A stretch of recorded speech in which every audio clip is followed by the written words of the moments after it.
Yop les gens, c'est Enzo de la chaîne Les Rebuts du Catch et aujourd'hui on se retrouve pour une nouvelle vidéo. On se retrouve pour les pronostics, la preview, vous appelez ça comme vous voulez, de SummerSlam 2020. Alors tout simplement cette semaine vous allez voir, parce que cette vidéo sort jeudi à 20h30 en première diffusion. Vous avez pu voir que l'hebdo, il n'y a pas d'hebdo cette semaine. Il n'y en aura pas la semaine prochaine. C'est pour ça que la review se fera en vidéo aussi, mais ça on en parle après. Et on a décidé du coup avec Cody sur un accord commun, comme quoi j'allais vous faire la preview quand même et la review de SummerSlam et d'NXT TakeOver. Mais pareil, on en reviendra après pour NXT TakeOver. C'est pour ça qu'on a décidé de faire cette preview de SummerSlam 2020 en mode vidéo à la place de l'hebdo, parce que c'est quand même un pay-per-view qui est important. C'est le Big Event of Summer, c'est le gros événement de l'été 2020 et cette carte me donne beaucoup envie. J'avais beaucoup de choses à dire, j'ai beaucoup de fantasy booking, j'ai un gros fantasy booking autour du catch féminin, vous allez voir ça. Mais du coup voilà, cette carte me donnait envie, je voulais vous en parler et c'est pour ça qu'on a décidé de procéder comme ça avec Cody. Juste avant de commencer, je tenais juste à adresser toutes mes condoléances à la famille, aux amis et à tous les fans aussi, parce que c'est une mort qui nous tient à cœur, de l'ancienne superstar de la ROH, Xavier qui était un catcheur de la ROH à leur début. Donc ROH a commencé vers 2002-2003 si je me trompe pas, et c'était une tête d'affiche, c'était complètement une tête d'affiche de la Ring of Honor, et il est décédé malheureusement à l'âge de 44 ans, ou en tout cas très très jeune. Voilà, il avait dans une quarantaine d'années. On n'a pas encore les causes du décès, mais voilà, il est décédé. Une grosse perte dans le monde du catch, parce que c'était vraiment un catcheur super chouette que j'ai appris moi personnellement à découvrir grâce à Extreme Warfare Revenge.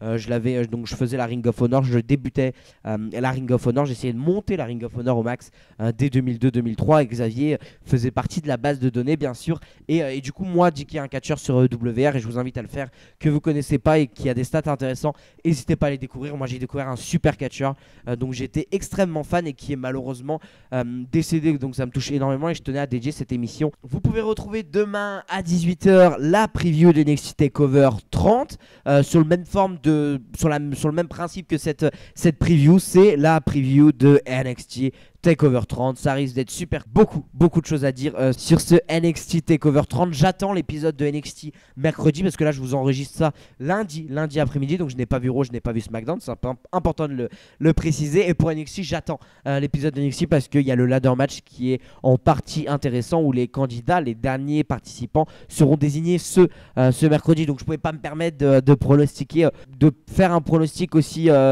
complexe avant d'avoir vu l'épisode de NXT. C'est pour ça que la vidéo, la preview de NXT sort seulement vendredi à 18h. Pour Defend French Wrestling, ça a été tourné mardi. Épisode 1 avec Max de Defend French Wrestling sortira mardi 25 août à 18h comme annoncé sur les réseaux sociaux. On parlera d'APC Résistance, épisode 1, 2, 3, 4. On reviendra sur la news, la grosse news autour de Amal. J'ai prévu un plan de carrière.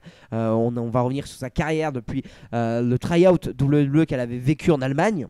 Et on aura une exclue WPE. Voilà, je vous l'annonce, vous aurez une exclue WPE. Le président de la WPE m'a fait l'honneur, m'a gentiment offert une grosse news très importante. On en reviendra lors de l'émission. Et vous pourrez retrouver la review de SummerSlam et NXT sur le même vidéo. Ce sera plus en forme vidéo comme ça, ce sera en forme podcast avec un invité qui pour l'instant n'a pas été désigné. Mais voilà, ce sera une review sur format podcast que vous pourrez retrouver du coup cette vidéo sur Spotify, sur Deezer, sur SoundCloud, et tout ça pour la review de SummerSlam et NXT TakeOver 30 sous format podcast. Avant de commencer les informations pour le show, c'est important de noter que ce sera le premier show qui aura lieu en dehors du PC. Et effectivement, SummerSlam 2020 aura lieu au Amway Center à Orlando, qui est une salle dont WWE ont émis un accord avec cette salle jusqu'au 30 octobre si je me trompe pas, entre le Amway Center, oui c'est ça, le Amway Center, et WWE pour effectuer les shows là-bas, Raw, SmackDown et NXT, non pas NXT pardon, Raw, SmackDown et les pay-per-view. Ça commence à partir de SmackDown, ça commence à partir de demain. C'est demain, allez, demain c'est le premier essai. Et cette news autour du fait que les shows seront au Amway Center, c'est important de noter que ce sera avec des écrans virtuels, comme la NBA peut faire, les grands écrans avec des personnes dans leur place, dans leur chaise chez eux. En fait, c'est un public virtuel, et c'est là que WWE vont utiliser WWE Thunderdome. Thunderdome, c'est quoi? C'est une application, du coup, si j'ai compris, où on devra s'inscrire pour participer au show. On ne sait pas encore le fonctionnement, mais à ce qui paraît, voilà, il y a une mise en place de drones, de lasers, de pyrotechnie, de plein de choses. Je suis là, j'ai vu cette news, j'étais là, je fais ouais.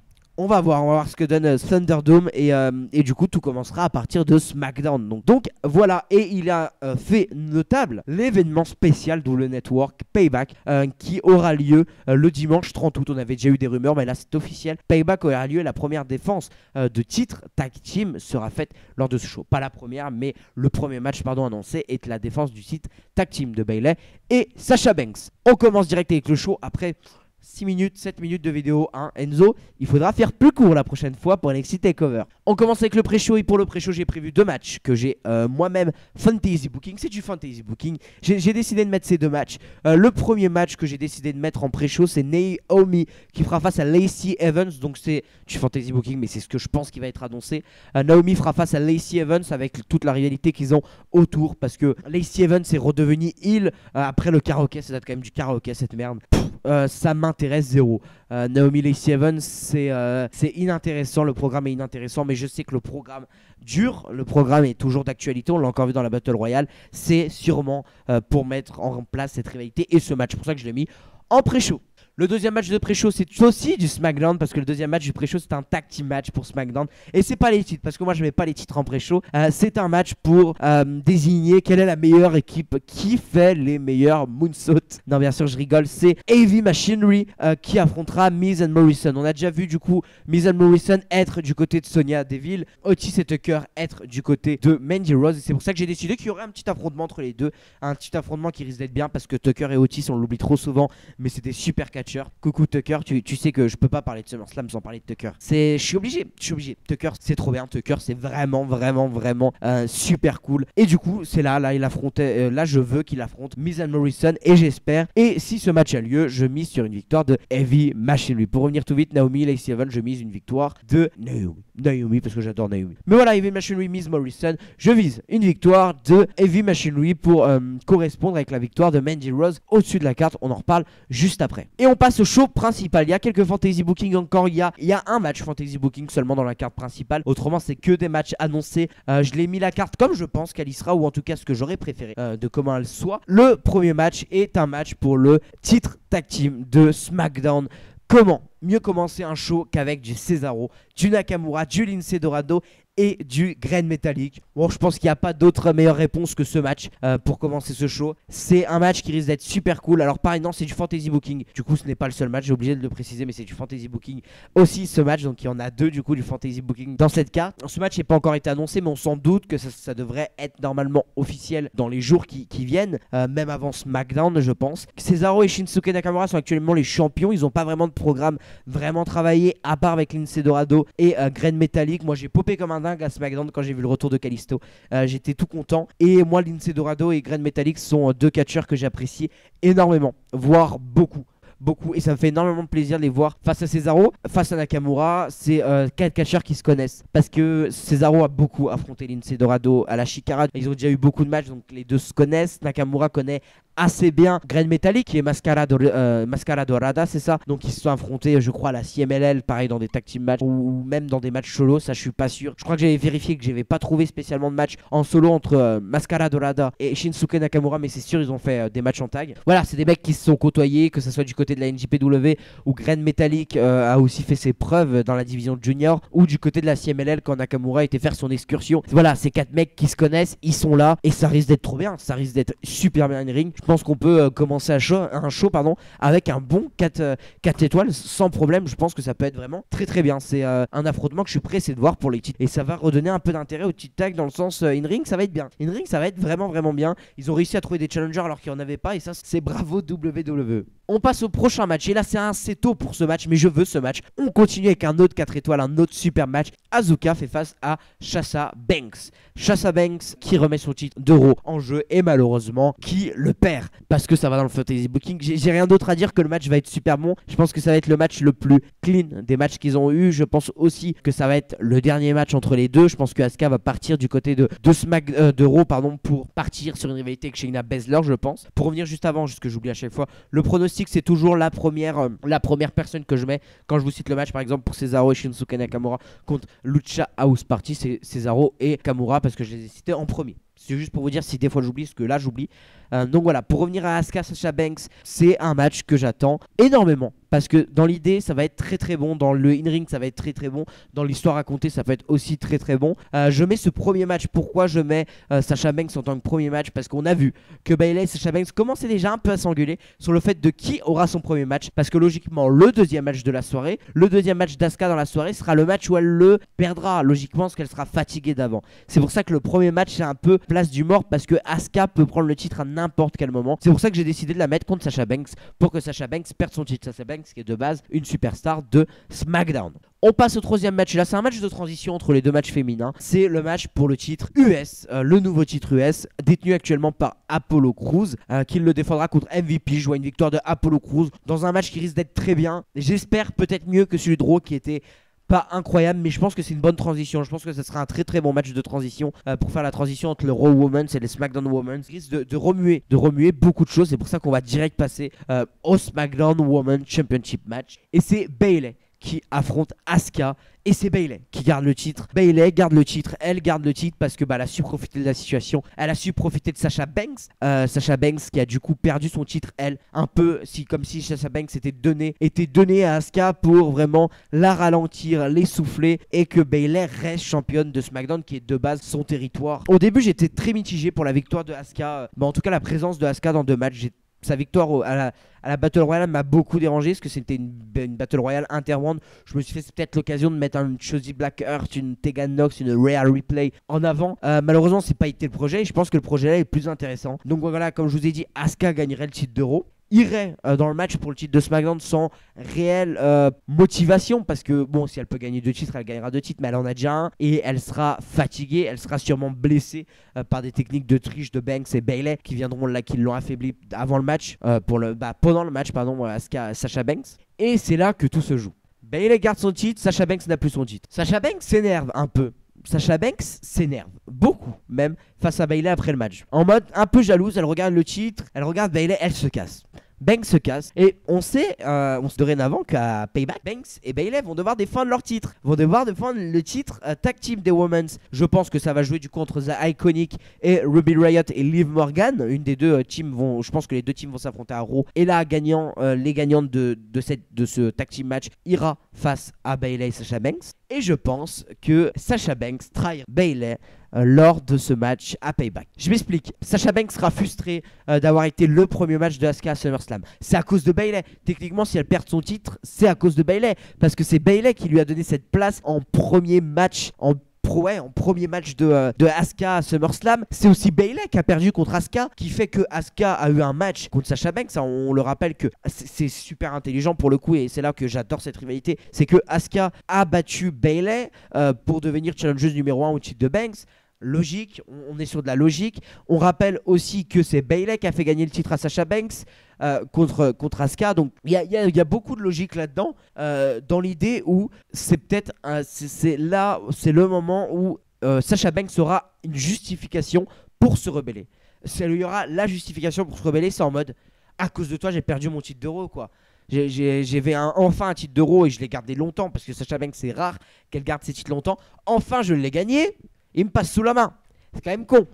Et je pense qu'ils vont jouer là-dessus. Ça ne m'étonnerait pas que WWE joue là-dessus et que Sasha Banks trahit Bayley. Alors, c'est deux heels. Comment faire un face turn logiquement d'une ou soit de Banks, soit de Bayley? Je sais pas. Je sais pas qui doit faire le face turn, qui doit faire le heel turn. Maintenant, il y en a tellement. Je pense que c'est compliqué à booker. Soit Sasha Banks se barre pendant le match tag. Si Sasha Banks se barre pendant le match tag, ce sera un face turn du coup de la part de Sasha Banks qui est là en mode Bayley, je te laisse quoi. Je veux plus avoir affaire à toi. Soit Banks attaque Bayley pendant le match. Et là, on a. Donc, c'est du coup Banks qui reste heel, Bayley qui va vers Twinner face. Mais Bayley est actuellement la plus grosse heel entre les deux. Ou alors, pour moi, je sais pas, vu que les heel face n'existent plus trop actuellement à la WWE, pourquoi pas carrément nous faire une attaque de Banks sur Bayley, mais laisser les deux heels. Le programme pourrait être super avec les deux. Moi, ça me dérangerait pas. Juste, c'est une super idée. Moi, je trouve ça que c'est hyper intelligent, c'est hyper logique, c'est hyper smart de réfléchir comme ça pour cette rivalité entre Sasha Banks et Bayley. Si c'est le cas, si c'est vraiment le plan, si c'est mon fantasy booking est vraiment celui-là, je serais comme un fou. Je serais comme un fou parce que c'est justificatif à cause de Bayley.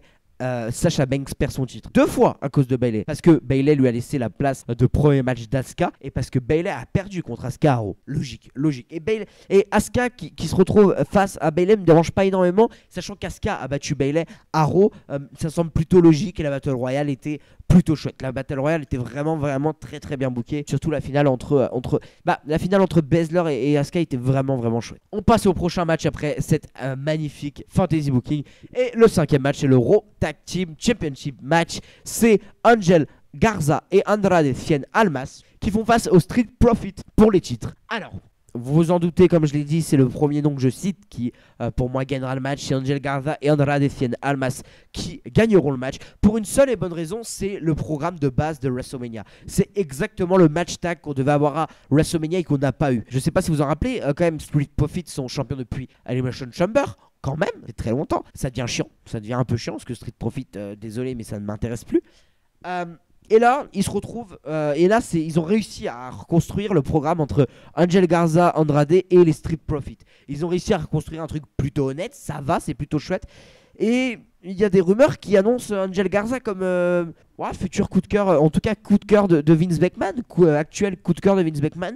Et je pense que ça ne ferait pas de mal à Angel Garza et Andrade d'être champion. Ça ne ferait pas mal à Zelina Vega qui est super et qui plaît énormément aussi. Et Street Profit, je pense que leur règne n'a pas été assez concluant pour les laisser champions. Vraiment, je l'espère que Angel Garza et Andrade prendront le titre. 6e match, et là on est dans le fantasy booking. C'est un match pour le titre intercontinental et c'est pas un match simple, c'est un Fatal 4-Way. Alors j'ai décidé de faire un Fatal 4-Way pour le titre intercontinental de AJ Styles pour une seule bonne raison. AJ Styles affronte Jeff Hardy à SmackDown. Mon projet, c'est que le match se termine sur un no DQ parce qu'un certain Baron Corbin est venu intervenir dans le match. Vu qu'ils sont un peu tous mélangés, Drew Gulak, Corbin, Gable, en parlant de ça, j'aurais peut-être pu mettre en pré-show Gulak contre Gable. J'aurais pu. Malheureusement, 3 matchs en pré-show, ça fait peut-être beaucoup. Je sais pas vraiment si ça fait beaucoup ou pas. Mais voilà, j'ai préféré ne pas m'exprimer sur le reste, les Sheamus, les tout ça. Parce que, voilà, moi j'ai gardé les 4 là. J'ai gardé AJ Styles parce que voilà. J'ai gardé Jeff Hardy parce qu'il l'affronte. Il l'affronte à SmackDown. Donc s'il y a un DQ, il a le droit quand même à son match de championnat. J'ai pris Baron Corbin. Donc Baron Corbin interviendrait après le AJ Styles, Jeff Hardy. Puis qui viendrait faire le safe? Matt Riddle. Matt Riddle viendrait faire le safe parce que de base, la rivalité de base, c'est Corbin-Riddle. Donc c'est pour ça que je ferai Matt Riddle faire le safe. C'est pour ça que ce serait un Fatal 4-Way entre AJ Styles, Baron Corbin, Matt Riddle et Jeff Hardy. Pour une victoire de AJ Styles qui restera champion pour peut-être partir en rivalité avec Drew Gulak ou Matt Riddle dans les mois qui suivent, et j'espère parce que AJ Styles pour l'instant est un super champion US intercontinental. Mais ouais, je trouve que c'est un super champion intercontinental, donc pourquoi pas. 7e match, c'est un Street Fight match. Ça nous a été annoncé ce week-end, si je me trompe pas, que ça serait un Street Fight match entre Dominic Mysterio et Seth Rollins. Alors, comme le dit mon énoncé, pour moi, ce serait une victoire de Dominic Mysterio. Je sais pas comment, je sais comment. Je pense savoir comment. Je pense que ça sera déjà un super match. Je pense qu'il y a une capacité de créer un gros babyface en Dominic Mysterio avec une victoire sur Rollins. Vraiment un truc qui est construit tout le long du match comme Dominic revient quoi. Murphy et Rollins l'achèvent complet et là Dominic revient.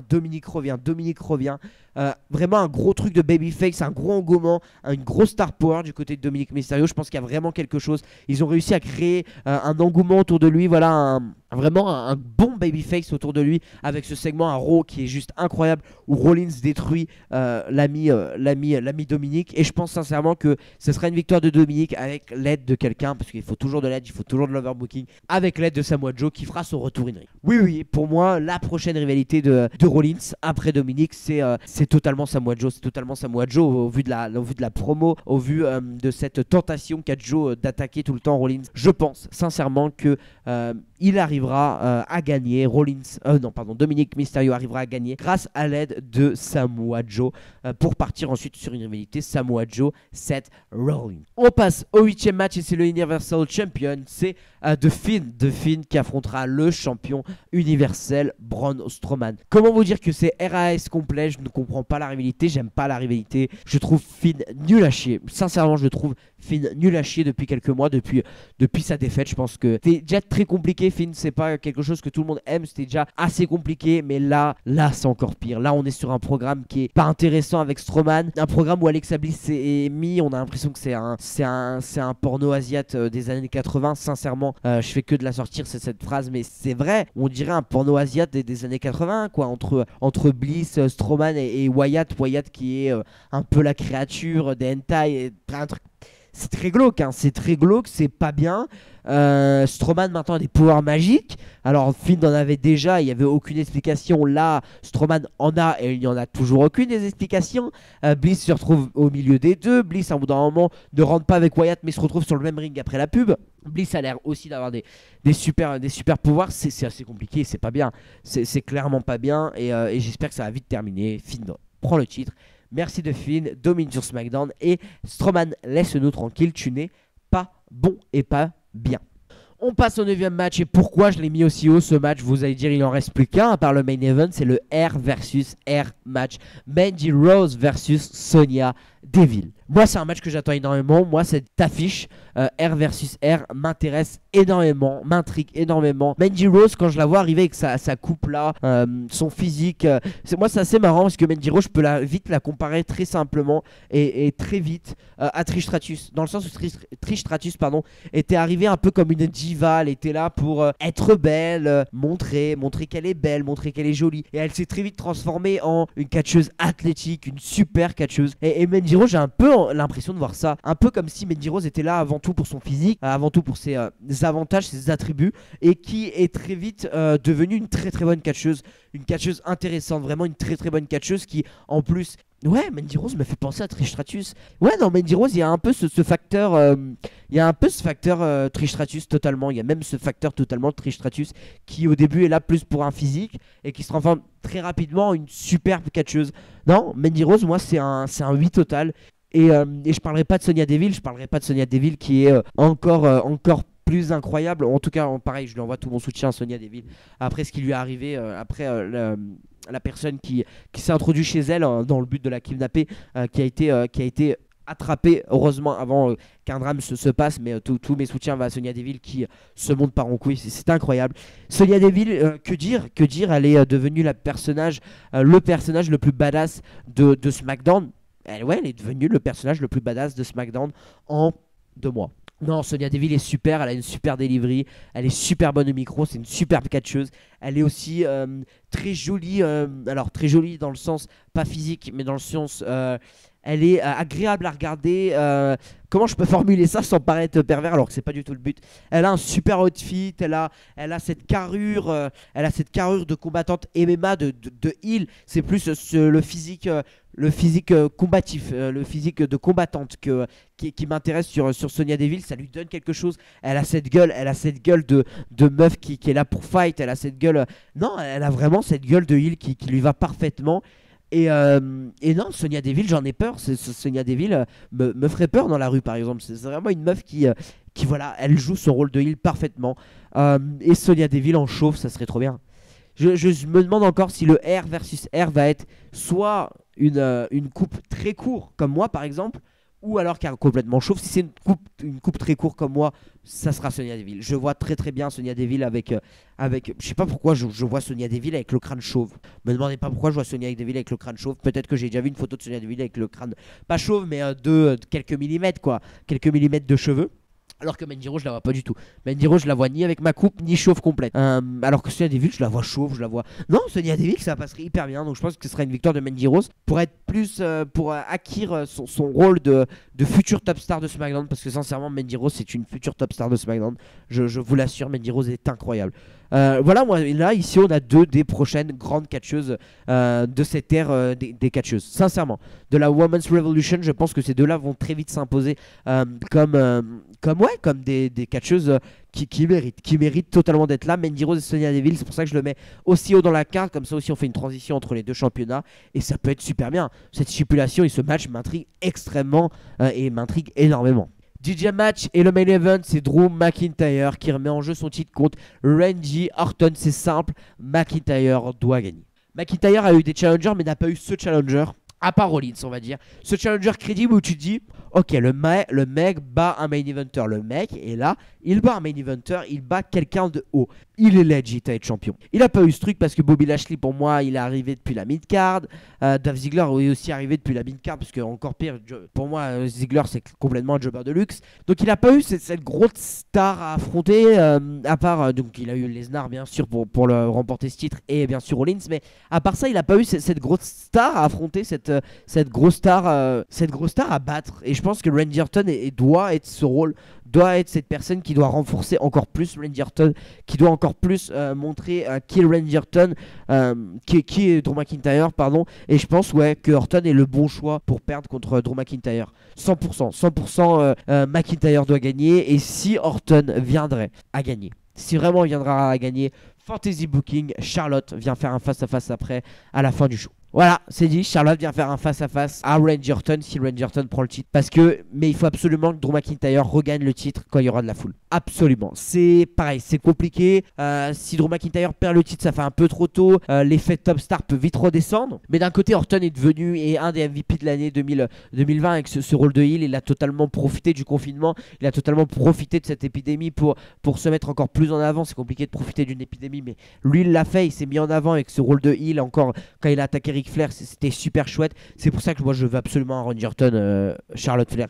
Niveau psychologie et tout, ça pourrait être trop bien. Surtout qu'il y a Ric Flair qui a été un peu mêlé dedans, mais je doute. Sincèrement, je doute. Et ça ragerait.